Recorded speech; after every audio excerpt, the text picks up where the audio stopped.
There is a lot of excitement around Drake Maye heading into year two, and after rewatching all of his rookie season dropbacks, I think I'm in. In this video, I'm going to go through a film that shows his strengths, including creativity extending plays, his desire and ability to throw an accurate deep ball, as well as having the arm strength and anticipation you need to attack the intermediate areas of the field. I'll also go through some things that he'll be working on in year two, including being more consistent with his accuracy and decision making, staying alive just a bit longer as a passer, and finding the balance between creativity and chaos. Let's start with Drake Maye's creativity. In this clip, you will see Drake Maye escape to his right, our left, be able to shrug off a defensive end and go ahead and make a huge throw down the field for a touchdown. As we see the play go on, we're going to find Drake Maye in an unenviable situation. Maye is going to have really two defenders that are creating pressure on him that would stop him from stepping up in the pocket.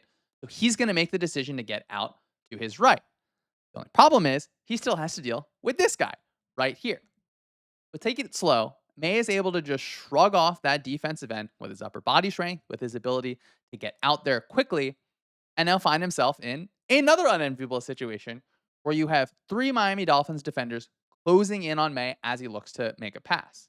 I really like this clip because I think that this might just belong on a poster. Maye is able to make a real hero throw, create all of this torque on the run, almost throwing against his body. Ball's going to land right in the hand of a Patriot for a touchdown. They can throw the ball over your entire defense, but he can also run past all of your defenders. On this play, the defense is going to get a little bit of stunt action going on. They're going to create some pressure for Maye, and behind it, be playing man coverage. Also going to have one defender that, in the ideal circumstance for the defense, should be able to deal with Maye in the case that he escapes and runs down the field. As we see the play go on, we're going to see this big gap here for Maye. Now we'll talk about his ability, and hopefully he's going to stay alive a little bit longer as a passer in the future. But this play is going to end up as a rushing touchdown, scrambling away from, again, the defender who, in an ideal circumstance, he's going to be able to get you. But Maye is just going to be able to beat him to the corner, run for a touchdown. You're able to take advantage of the defense. Go ahead and celebrate Drake Maye. We saw him be creative, throwing the ball way down the field, extending after shrugging off that defensive end. But he can also create a lot on the ground. I would expect maybe in year two, you see him using the design run game just a little bit and finding situations where on third downs, you're able to extend, you're able to create positives for your offense. Now, you're not just going to be able to survive on the ground. You're, of course, going to have to be able to throw passes. And in this situation, the defense looks like they're in man coverage with eyes right on all of our eligible receivers. It feels like they have a pressure look up front. They want to stress your offensive line. Then we have one safety back in the middle of the field. Now, Drake is going to take his outside vertical shot to this one-on-one. As we see the play go, we'll see Maye comfortable in the pocket. And when the ball is let go, the defensive back here is going to do everything he can to really push that receiver, legally, of course, towards that sideline. So the cornerback can sort of win this line and own this space. At the same time, we're going to have that safety continuing to close towards that sideline. Really, if the throw ends up sort of in like any area kind of in that sort of space, it's going to be difficult for the receiver to work back to it. As we see the play go on, Maye is going to drop this right in the bucket, outside of the cornerback's hands. The safety isn't able to get there. The receiver doesn't even have to break stride, catch that ball, and go into the end zone. Now we've seen him be creative on that deep throw. We've seen him be able to create on that scramble, running by the Jets defense. We've seen him willing to take that one-on-one, no matter who his receivers are, and drop that deep ball right where it needs to be. Now, aside from those highlights, you have to be able to live in the intermediate areas of the field to consistently succeed as a quarterback. And this clip is going to show exactly that. This concept from the offense is going to start to send an overload to the top of the screen, have a potential deep shot in case you get some miscommunication from the defense. But really what it's meant to do here is open up space for this outbreaking route that's going to end up running away from this linebacker. As you see the play start to go, you can start to see that motion is going to the top of the screen. Hey, I need to push my communication to the top of the screen. Now we're going to communicate a second time here.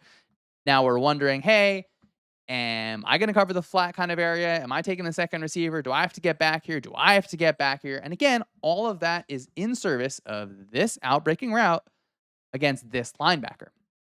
Me, the most important thing here is going to be looking at when is Drake Maye making this decision? You can see early on his eyes are going to be towards that shot play. Maybe you get some sort of miscommunication, someone getting out of space, but working straight back to, again, keep saying it, that out route. We need to be able to throw that with anticipation.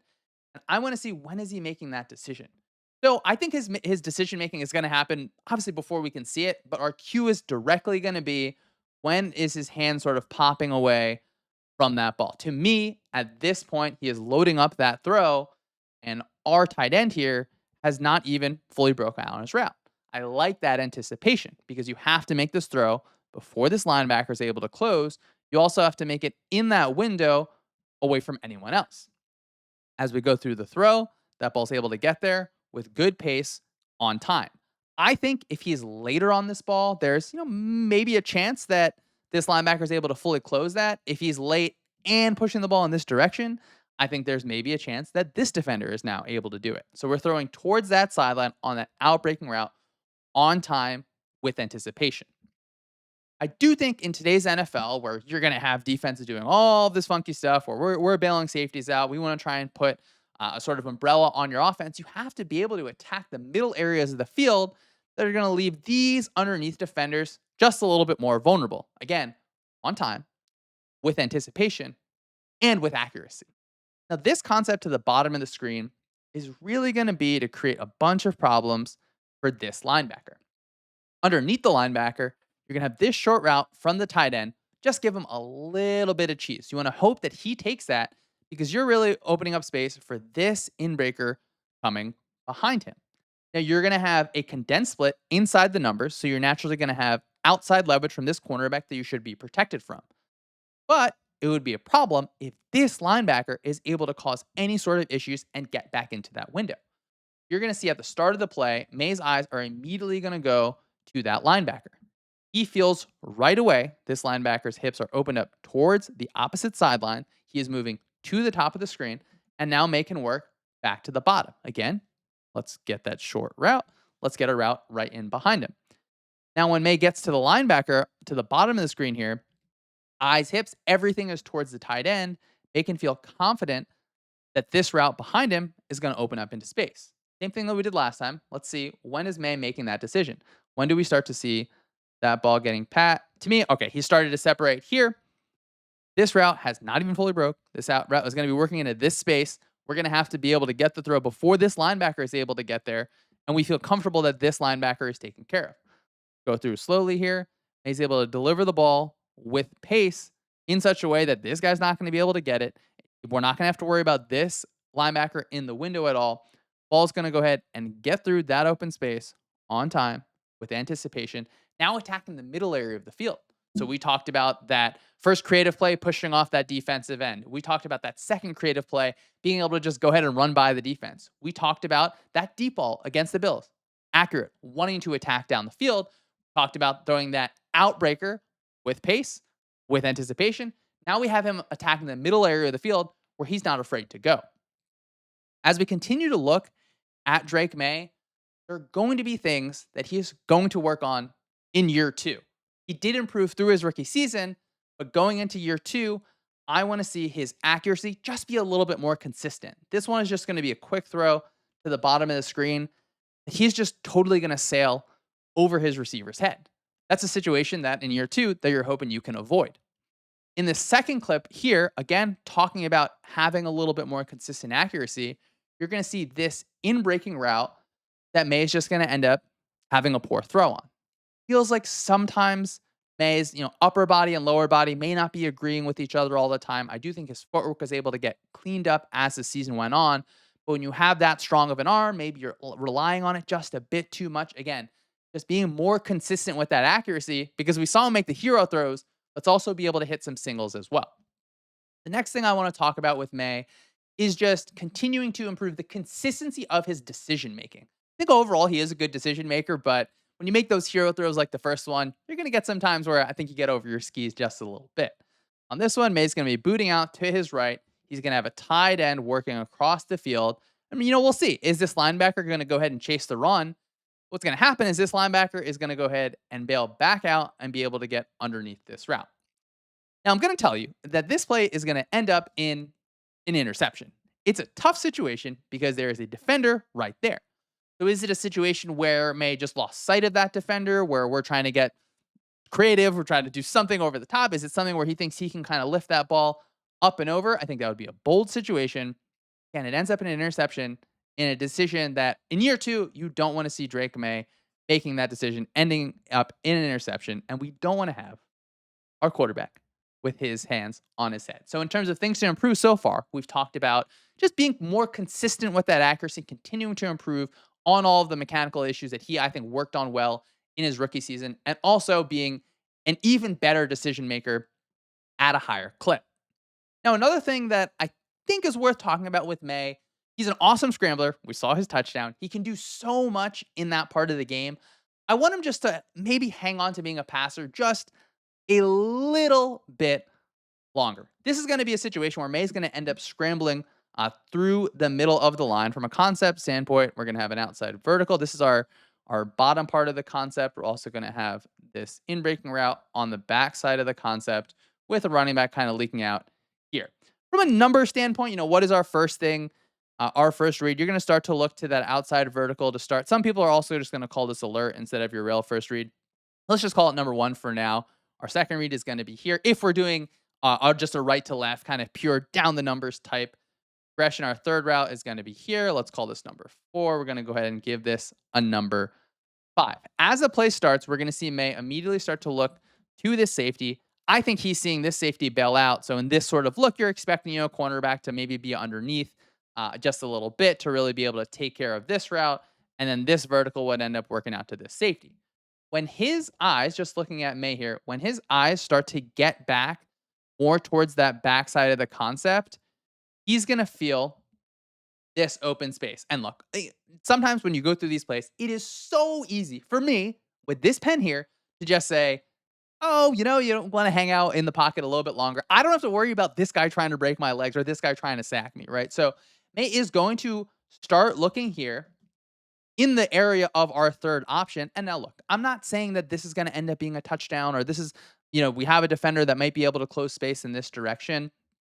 I think, though, there were maybe a few times where I would rather have Maye continue to work to his progression as he gets to this backside. And instead of just running through the open spaces presented, maybe you're able to step up a little bit, reset. Again, easy for me to say in this type of pocket, but you're able to reset just a little bit and go ahead and find a receiver, maybe limit some of the hits that you're taking. This is like a second and short kind of situation. It ends up in, a gain of 1 or 2. We end up taking that sort of hit in that situation where, again, I think going into year 2, let's just stay alive just a little bit longer as a passer. Get the ball in your playmakers. You have new receivers in the building like Kyle Williams, like Stephon Diggs. You're hoping that you can make some plays through the air as well as a lot of the fun on the ground. So in terms of things to improve, talked about, let's make sure we're consistent with that accuracy. Let's have that decision-making on point. Stay alive just a little bit longer as a passer. I want to finish it up by, look, we've talked about that creativity. Just finding, you adjust the dial just a little bit to find the balance between creativity and chaos. In this situation, Maye is going to get an unfortunate pressure from this player here after some players are dropping out. Maye is going to end up trying to stiff arm this defender off. It's going to end up in a fumble. It's going to end up in a recovery from the defense. And I know you're remembering that first play where Drake Maye was just able to stiff arm that defensive end and able to create a big play. Again, it's not about removing the creativity from his game. I do not want to have Drake Maye limit that creativity in his game. I just want to be able to find a little bit of balance. Keep away from any of those chaotic plays like this one. We're going to see him get that ball away from our body here. And look, this happens so quick, right? It is a quick pressure. We're still just trying to read out parts of the concept. We already have someone in our lap. Not saying this is an easy thing to do in this situation at all. I do not want to pretend like that. But in this situation where we have a quarterback that is super athletic, that is super agile, that can make these sort of quick moves. Again, we saw it in that first play. You're hoping that, once this ball is able to get out a little bit, now we're trying to stiff arm. He was able to do it on that first play. We got a little bit of a tougher situation here. That ball again is flailing around. It's going to be a good situation for a defensive end now. We're going to be able to high five that ball, create a fumble, and really create a disaster play where you're trying to be creative. Again, a tough situation for May. I keep saying again because I think it's important to note. May was pressured at a top 5 rate in the NFL. You're hoping you bring in a bunch of new offensive linemen. You're going to have more positive pockets, more good situations for May to step up and either run through, or you can just be able to throw over the defense. You can throw through the defense like we saw, but we can't have chaotic situations like that. I don't want to end on that image. So we talked about a lot for Drake May. A lot of things I'm excited about in year two. The things that I loved from his film in year one, being super creative, extending plays like this one against the Dolphins, that deep throw down the field after pushing off that defensive end. The ability to just run through a defense against the Jets where you're beating that linebacker to the edge. His desire, his ability to throw that accurate ball down the field on that third down to the sideline against the Bills. That arm strength, that anticipation, that outbreaker, as well as that inbreaker, not being able to be afraid of that middle area of the field. And in terms of things to work on, just being more consistent with that accuracy, not having those sailed throws, hammering down that decision making, being a hero at times, but not having that situation like against the Bears where you're throwing to a linebacker that is right there. That other situation where you want to stay alive as a passer just a little bit longer. And that final example, finding the balance between creativity and chaos. I really enjoyed watching Drake Maye's rookie film. I think going into year two, he's going to find himself in a better situation with better offensive linemen, with better offensive pass catchers. I think he may even be able to be an addition in the designed run game where now you're creating all sorts of problems for a defense. I am super excited for Drake Maye in year two.